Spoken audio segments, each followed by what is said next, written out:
حافظ احسان صاحب، میرے خیال میں آل از ویل دیٹ اینڈز ویل، جو پچھلے 2 سال سے ملک کے اندر ایک عجیب و غریب قسم کا ماحول بنا ہوا تھا انتخابات کے حوالے سے، بہت زیادہ آپ کو پتا ہے کہ پنجاب اسمبلی، کے پی اسمبلی اور پھر بیچ میں نیشنل اسمبلی، مختلف سپریم کورٹ کے فیصلے، وہ تمام جو ہے معاملات اب طے ہو گئے ہیں اور ملک جو ہے استحکام کی طرف بڑھ رہا ہے۔ خاور بھائی، بسم اللہ الرحمن الرحیم، آپ نے موقع دیا۔ سب سے پہلے تو یہ ہے کہ سپریم کورٹ آف پاکستان نے آج کانسٹیٹیوشنل، لیگل، ریکنسلیٹر اور میڈیٹر کا رول پلے کیا ہے، اور یہی سپریم کورٹ سے توقع تھی کہ وہ اس ایشو کو ریزالو کرے گا۔ سپریم کورٹ نے آج ایڈجوڈیکیٹ نہیں کیا۔ اگر سپریم کورٹ ایڈجوڈیکیٹ کرتی تو پھر یہ معاملہ انٹرپریٹیشن آف دی لا کہ الیکشن کمیشن کی پار ہے، کہ پریزیڈنٹ کی پار ہے، یہ انہی جو لیگل کمپلیکیشن سے ان کی طرف جانا تھا۔ پھر ایک نئے بینچ نے بننا تھا کیونکہ پریکٹس اینڈ پروسیجر آ گیا ہے، پھر وہ 5 ممبرز بینچ بننا تھا، لمبی بات تھی۔ لیکن چیف جسٹس آف پاکستان کا اور صاحب جو ججز سے بڑا کلیئرلی ریزالو تھا کہ ہم اس ملک کے اندر الیکشن چاہتے ہیں، اور وہ الیکشن جو ہے انڈر دا کانسٹیٹیوشن آنے چاہیے۔ ہم اس بحث میں پڑھنا نہیں چاہتے کہ یہ پریزیڈنٹ آف پاکستان کا پریروگیٹو ہے یا الیکشن کمیشن آف پاکستان کا پریروگیٹو ہے۔ ہم یہ فیسیلیٹیٹ کر دیتے ہیں کہ پریزیڈنٹ آف پاکستان ایک بڑا آفس ہے، الیکشن کمیشن کو وہاں پہ جانا چاہیے، وہاں پہ بیٹھ کے بات کرنی چاہیے، اور جو 3 ڈیٹس جو کل کے اندر دی گئی تھیں، جس میں 29 تھی، جنوری تھی، 4 فروری اور 11 ہے، اس میں سے کسی ایک ڈیٹ کے اوپر کانفرنس اور اپنی کانسٹنٹ لے کے آئے، وہ ساری آ گئی۔ اور اس کے اندر جو اگلی چیز جو اس کے اندر امپورٹنٹ آئی ہے، وہ میں سمجھتا ہوں کہ اس فیصلے کے بعد 2 چیزیں آئیں گی۔ ایک یہ آئے گا کہ یہ ملک جو ہے وہ الیکشن بورڈ کی طرف جائے گا، پولیٹیکل اسٹیبلٹی کی طرف جائے گا۔ جو کیوس تھا اس ملک کے اندر، اور کیوس کی خاور بھائی 5 وجہ تھی۔ نمبر 1 یہ تھا ٹرسٹ نہیں ہے ہمارے انسٹیٹیوشنز کے اندر، اور عوام کا ٹرسٹ بھی انسٹیٹیوشنز پہ نہیں ہے۔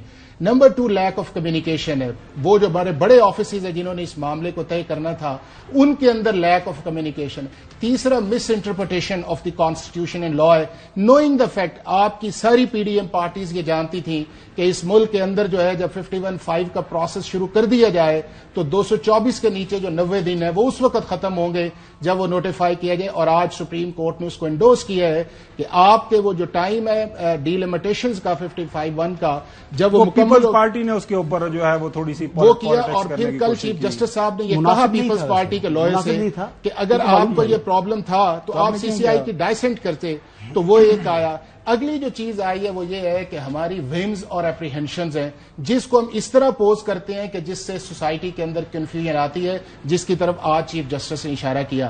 آج سپریم کورٹ کا جو رول تھا وہ بڑا پرویکٹیو تھا، ریزولوشن والا تھا ایشو کو ریزالو کرنے کا۔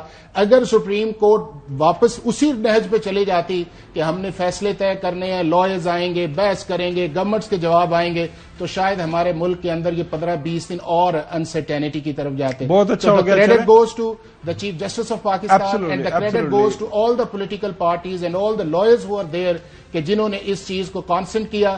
اب ہم اسے موو آن جانا چاہیے ان پولیٹیکل پارٹیز کو اچھے مینیفیسٹو کے ساتھ، گورننس، جسٹس، جو عام آدمی کا ایشو ہے، اب اس کی بات آنی چاہیے۔ اور جب الیکشن اپنے منشور لے کے وہ اب عوام میں جائیں، جب الیکشن ہو جائے، اور جب الیکشن ہو جائے تو جو جیتے اس کو ایکسپٹ کریں، لیکن اس جیتنے تک فری، فیئر اور ٹرانسپیرنٹ الیکشن جو ہے وہ پاکستان کے ہر شخص کا، پاکستان کے ہر پولیٹیکل پارٹی کا یہ کانسٹیٹیوشنل اور لیگل رائٹ ہے۔ جی سر۔ دیکھیے بہت اچھا فیصلہ ہے، اور جو حافظ صاحب نے بیان کر دی ساری میرے جذبات تھے وہ انہوں نے اپنے الفاظ میں ادا کر دیے۔ آپ نے شیئر نقل تو نہیں لگا؟ بیسکلی اگر آپ نے عدالتیں کور کی ہوں اور آپ دیکھیں کہ جس طریقے سے یہ ہوا ہے، دیکھیں مکھن میں سے بال کی طرح جو تنازع کو جو ہے وہ نکال کے باہر پھینک دیا ہے، اتنا سموتھلی، اتنا مطلب میں کہہ دوں کہ اتنا ایفیشینٹلی جس طریقے سے یہ سارا عمل ہوا ہے، مطلب میں تو سوچ بھی نہیں سکتا تھا کہ اس طرح ہوگا، اور وہ ہوا۔ یہ اے ڈی آر کہتے ہیں اس کو، آلٹرنیٹ ڈسپیوٹ ریزولوشن ہوتا ہے، کیا ہوتا ہے یہ؟ وہ پرائیویٹ پارٹیز کے درمیان ہوتا ہے، کیونکہ یہ تو اسٹیٹ انسٹیٹیوشن وہ ہے، لیکن بیسیکلی وہی فارمولا اپلائی کیا انہوں نے۔ سب سے بڑا آپ کا جو انسٹیٹیوشن ہے سپریم کورٹ ہے، اور اگر سپریم کورٹ ایشو کو ریزالو کرنا چاہے تو انہوں نے بیسیکلی وہ تکنیکی مسائل کے اندر جو ہے وہ نہیں گئے، اور انہوں نے معاملے کو اس کو ایمیکیبلی سارٹ آؤٹ کرا دیا۔ اور خوشی کی خبر ہے کہ اب 8 فروری کو انتخابات ہونے جا رہے ہیں۔ اب تمام سیاسی جماعتیں جو کہتی تھی کہ جی فلاں جماعت نہیں کہہ رہی کہ الیکشن کی جو ہے وہ تاریخ اناؤنس کرے الیکشن کمیشن، تو اب اس جماعت کے اوپر جو وہ لیول پلینگ فیلڈ کا اپنا جو ہے وہ کرتے تھے، گلا کرتے تھے، وہ گلا بھی دور ہو گیا۔ تو اس سے جو لیول پلینگ فیلڈ کے مطالبات تھے وہ پورے ہو گئے ہیں۔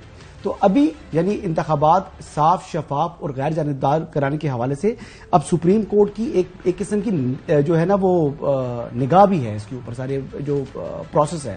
تو الیکشن کمیشن وہ بھی ایک آئینی ادارہ ہے، وہ اپنا کردار ادا کرے گا اور آنے والے دنوں میں ہم دیکھیں گے کہ انشاءاللہ سموتھلی یہ سارا معاملہ ہے اور یہ مراحل جو ہے یہ کمپلیٹ ہوں گے.